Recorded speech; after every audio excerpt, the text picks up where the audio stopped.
주 여호와의 영 곧 성령님께서 이사야에게 임하시자 아름다운 소식을 선포합니다. 이사야가 전하는 이 아름다운 소식을 듣는 1차 대상은 지금 포로로 바벨론에 잡혀 있는 이스라엘 민족이죠. 그들은 전에 죄로 인해서 약속의 땅에서 쫓겨나 마음이 상해 있고 또 자유를 빼앗겨 포로로 잡혀 있는 상태예요. 그러나 그들에게 아름다운 소식이 선포됩니다. 여호와의 은혜의 날이 선포되어 곧 죄 탕감을 받고 포로된 신분에서 벗어나서 자유를 얻게 되고 또 빼앗겼던 땅을 회복받게 되는 등 바벨론에 묶여있던 그들이 이제 이 포로 생활을 마치고 예루살렘으로 돌아오게 될 겁니다. 그들에 대해서 계속해서 이 위로와 소망의 메시지가 선포됩니다. 4절입니다. 시작. 그들은 오래 황폐하였던 곳을 다시 쌓을 것이며 옛부터 무너진 곳을 다시 일으킬 것이며 황폐한 성읍 곧 대대로 무너져 있던 것들을 중수할 것이라. 예루살렘이 이스라엘 민족이 포로로 끌려가기 전 예루살렘은 바벨론의 공격을 받아서 그 성벽들이 다 무너졌고 또 성읍들도 다 황폐되어져 있었습니다. 또 성전도 불타서 다 내려앉았죠. 그렇게 나라는 망하고 그들은 바벨론으로 포로로 끌려가서 70년 동안 종노릇을 하게 됩니다. 그리고 그동안 예루살렘은 그렇게 무너진 채로 버려져 있었어요. 자, 그러나 이 포로 생활을 마치고 돌아온 그들이 오래 황폐했던 그 예루살렘을 다시 쌓을 것이고 무너진 성읍들을 다시 일으킬 겁니다. 나라를 회복해 할 거예요. 그뿐만 아니라 이방 백성들 가운데 제사장 민족으로 여호와의 봉사자로 그렇게 세워지고 일컬음을 받게 될 겁니다. 5절과 6절 말씀도 계속해서 읽겠습니다. 시작.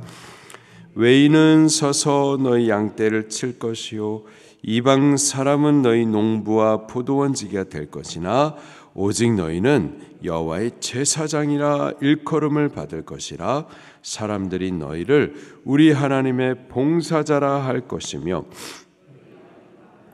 재물을 먹으며 그들의 영광을 얻어 자랑할 것이니라. 아멘.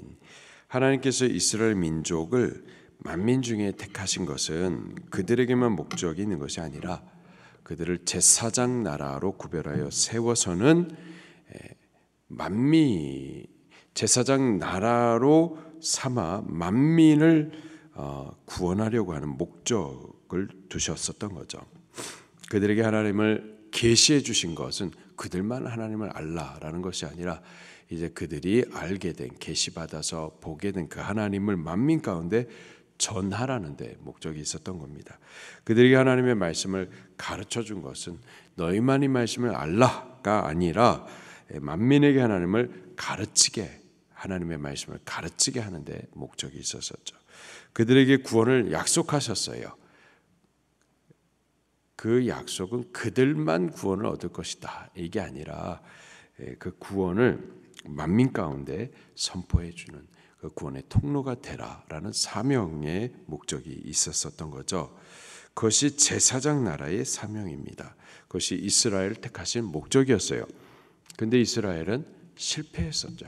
사명을 받았으나 사명을 깨닫지 못하고 그렇게 사명하지 않았었습니다.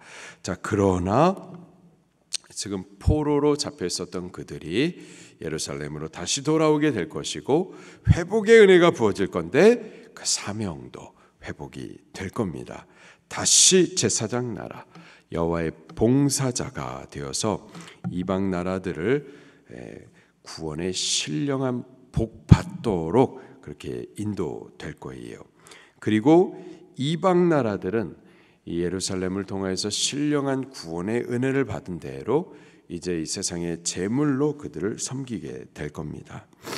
7절 말씀을 계속 보니까 전날에 이스라엘은 이 죄로 인해서 수치를 받고 또 능욕도 당했었으나 회복의 날에 보상을 배나 얻게 될 것이며 또 9절 말씀을 보니까 여호와께 복받은 자손이다 이렇게 인정함을 받게 될 겁니다. 10절 말씀도 같이 읽겠습니다.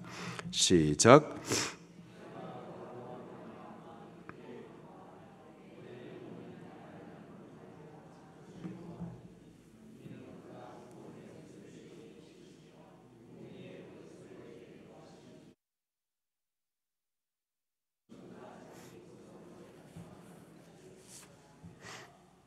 아멘. 구원의 옷과 공의의 겉옷, 이것을 저들이 입게 될 것인데, 이것은 이스라엘 민족의 자격이나 어떤 능력과 전혀 관계가 없고요, 하나님께서 당신의 주권으로 덧입혀 주시는 옷들이죠. 메시아를 통해서, 저들이 할 수 없어서 하나님께서 메시아를 보내어서 그를 통해서 이루시는 은혜의 일들입니다. 그래서 고백하기를 내가 여호와로 말미암아 크게 기뻐하고 내 영혼이 나의 하나님으로 말미암아 즐거워할 것이다 고백을 하는 거죠. 오직 여호와로 말미암아 이 구원의 옷을 입을 수가 있는 거고요, 오직 그리스도 예수 안에서 베푸신 은혜로 말미암아 의롭다함을 칭함을 받게 되는 겁니다. 이러한 은혜가 이스라엘 민족에게 있을 것이다. 근데 이스라엘 민족만이 아니라 모든 나라, 모든 민족에게도 이러한 은혜를 베푸실 것을 또 약속하세요. 11절입니다. 시작.